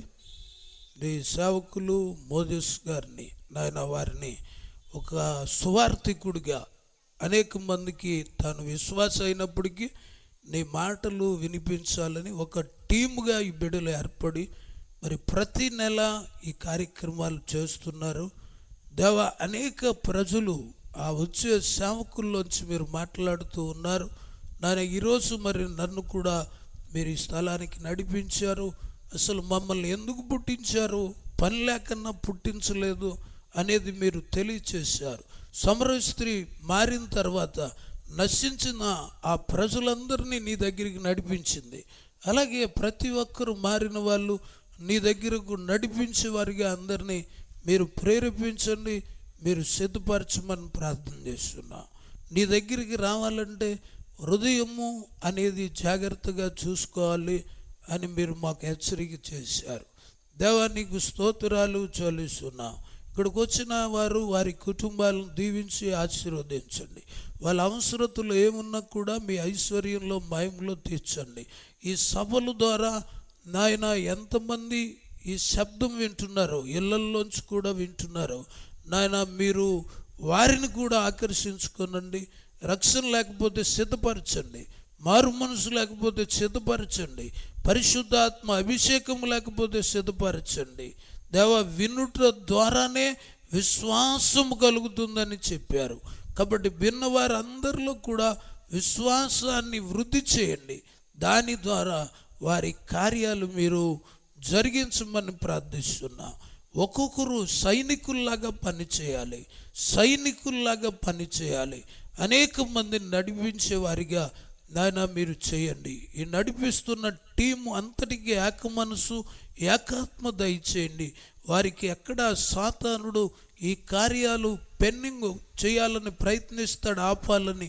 కానీ అందరూ కూడా ఏక మనసుతో, ఏకాత్మతో ఈ కార్యక్రమాలు నాయన మరి వారు ఇంకా ముందుకి ఇంకా బలంగా సాగడానికి, ఇంకా వారికి మంచి సేవకులు ఆలోచన మీరు ప్రార్థనలో పుట్టించి వాళ్ళని నడిపించి నాయన మీరు మాట్లాడి అనేక ప్రజలను మీరు ఆకర్షించుకొని రక్షణలోకి నడిపించండి. మీరు ఆకర్షించుకోకపోతే ఎవరు రారు తండ్రి, మీరు ఆకర్షించుకుంటేనే ఎవరైనా వస్తారు. మరి ఈ యొక్క మీటింగ్స్కి కావలసిన ఆర్థిక అవసరతలు కూడా పరలోక ద్వారాలు తెరిచి వీరికి దయచేయండి. వీరి కుటుంబాలను కూడా మీరు దీవించి వీళ్ళ ఈ టీములో ఎవరు సహకరిస్తున్నారో వారి చేతి పనుల్ని చిత్తమైని బహుగా ఆశీర్వదించమని ప్రార్థన చేస్తున్నాం తండ్రి. నీకు స్తోత్రాలు చెల్లిస్తున్నాం. ప్రార్థనకు ప్రతిఫలం దయచేయండి. నజరేయుడైన యేసు నామములో అడిగి వేడుకొంచున్నాం తండ్రి, ఆమేన్. ఇప్పుడు మన తండ్రి అయిన దేవుని ప్రేమ, ప్రభువైన యేసుక్రీస్తు వారి కృప, పరిశుద్ధాత్మ యొక్క అన్యోన్య సహవాసము సదాకాలం మనందరికి తోడై ఉండి ఆయన చిత్తం జరిగిస్తూ, ఆయన చిత్తములు నడిపిస్తూ, ప్రతి కీడు, వ్యాధి, పాపము నుండి తప్పిస్తూ, జయ జీవితం అనుగ్రహిస్తూ రాకడకు సిద్ధపరచును గాక. ఆమేన్. హల్లెలూయా, హల్లెలూయా, హల్లెలూయా, ఆమేన్.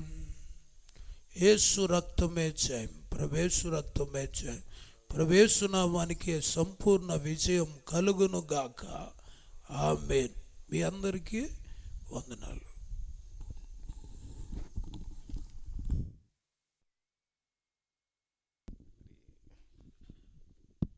చక్కని వాక్య సందేశం అందించినటువంటి దైవజనులకి ప్రత్యేకంగా వందనాలు చేస్తూ ఉన్నాము.